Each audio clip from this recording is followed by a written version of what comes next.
Hello students and welcome back to channel Siraj Shaikh the study. आज linear programming का lecture number 7 होगा। इसमें हम कवर करेंगे सिंपलेक्स मेथड। स्टार्ट करेंगे आज।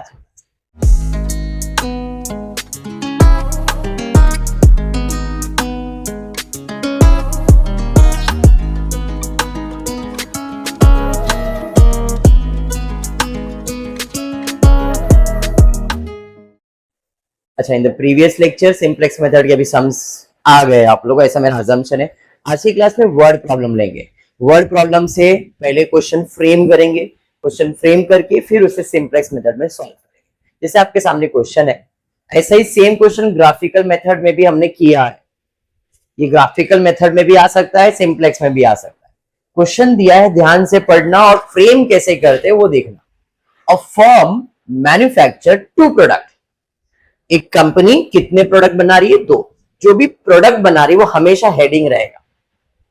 जो भी प्रोडक्ट बनने वाला है वो हमेशा हेडिंग रहेगा, और वो बनाने का जो प्रोसेस है वो आपका रो बन जाएगा।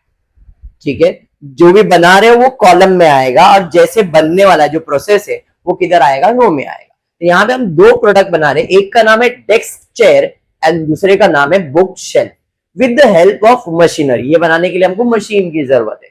चलिए ठीक है, मशीनरी M1 एंड लेबर, मतलब ये बनाने के लिए मशीन M1 लगने वाला है और एक लेबर लगने वाला है। मतलब प्रोडक्ट 2 बनाने का, और उसमें भी अपने प्रोसेस कितने हैं? 2 ही है। To produce 1 unit of desk chair 20 machine hours and 50 labour hours are required. एक डेस्क चेयर बनाने के लिए मुझे 20 मशीन आवर लग रहा है, 50 लेबर आवर लग रहा है, are required. And also to produce 1 unit of bookshelf, 10 machine hours and 50 labor hours are required. Bookshelf बनाने में कितना टाइम लग रहा है वो भी क्वेश्चन में दिया है। Machine hours and labor hour can be utilized for the maximum. Machine कितने आवर्स के लिए अवेलेबल है? 500 आवर्स के लिए अवेलेबल है। एंड 300 आवर्स के लिए कौन अवेलेबल है? लेबर्स अवेलेबल है। Formulate the given problem in the standard form of LLP. मतलब अपने को नॉर्मली इसे फ्रेम करना है and solve using simplex method only. Profit per unit of desk chair is 50 and bookshelf is 20. इतना question में दिया है। हम क्या करेंगे? सबसे पहला जो चीज बनाने वाले उसको अज्यूम करेंगे। x1 ले लो, x ले लो, y ले लो, जो भी आपको अज्यूम। यहां पे लिया है मैंने x1। Let x1 be number of unit of desk chair and let x2 be number of unit of bookshelf.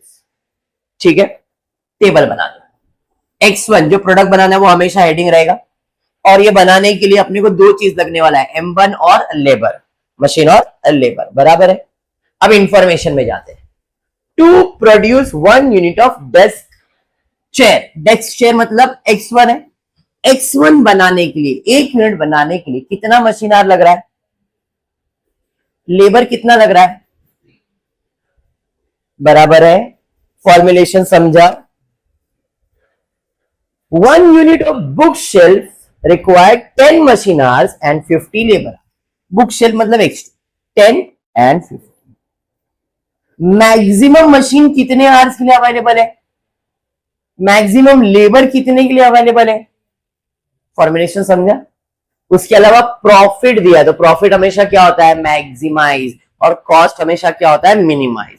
तो क्वेश्चन में प्रॉफिट दिया है तो ये ऑब्जेक्टिव फंक्शन होगा। तो objective function maximum z is equal to 50 and 20, तो 50x1 plus 20x। Clear? Subjective equation आपके पास है। सब्जेक्टिव पहला इक्वेशन क्या बनेगा? 20x1 प्लस 10x2 मैक्सिमम 500, मतलब मेरा आंसर 500 और उससे कम ही आएगा, तो साइन क्या रहेगा? लेस देन इक्वल, क्योंकि मेरे 500 से ज्यादा अवेलेबल नहीं है। मतलब हमारे पास मशीन, इन दोनों को यूज भी करूंगा तो आंसर लेस देन और इक्वल्स टू कितना आएगा? 500, इसलिए लेस देन इक्वल्स टू का sign. Clear? Similarly 50x1 plus 50x2 less than equals to 300। Normal question अपने को ऐसा दिया जाता था।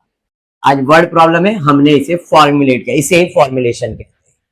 क्लियर? सेम चीज ग्राफिकल मेथड में हमने किया है। लीनियर प्रोग्रामिंग 1 में यही है, फॉर्मुलेशन ही। पार्ट 2 ग्राफिकल है और पार्ट 3 सिंप्लेक्स मेथड है। 3 पार्ट में आपका लीनियर प्रोग्रामिंग डिवाइडेड है। फर्स्ट पार्ट में सिर्फ और सिर्फ फॉर्मुलेशन कैसे करते उसके ऊपर ही समझ है।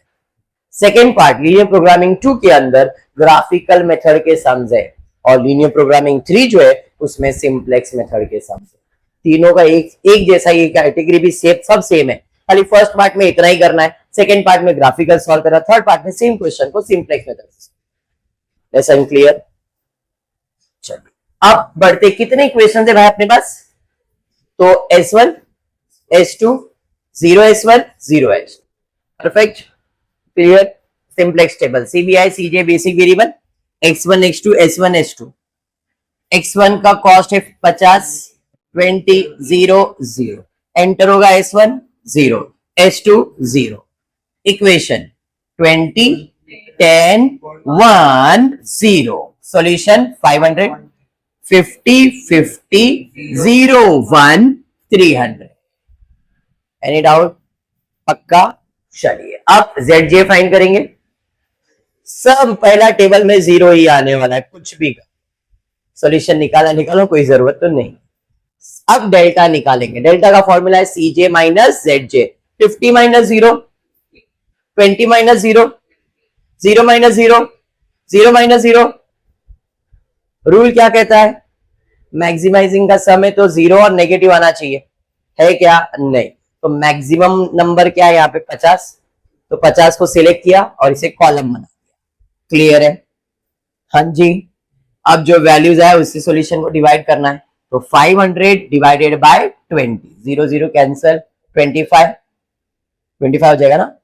चलिए 300 डिवाइडेड बाय 6 बराबर क्या करने का? इसमें मिनिमम नंबर क्या है? 6, रो से लेकर की रो की वैल्यू आ गया। अब जो इंटरसेक्शन है वो अपना की वैल्यू है, टेबल बनेगा नया टेबल। सबसे पहला रो, इसके जगह पे कौन आएगा और उसका कॉस्ट कितना आ जाएगा?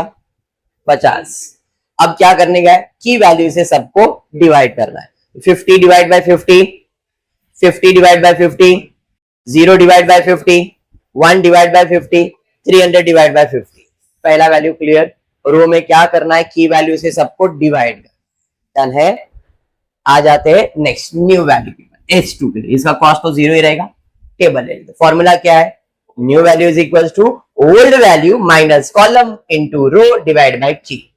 अब मुझे बताओ कॉलम वैल्यू क्या है? सबके लिए कॉलम वैल्यू विल बी 20।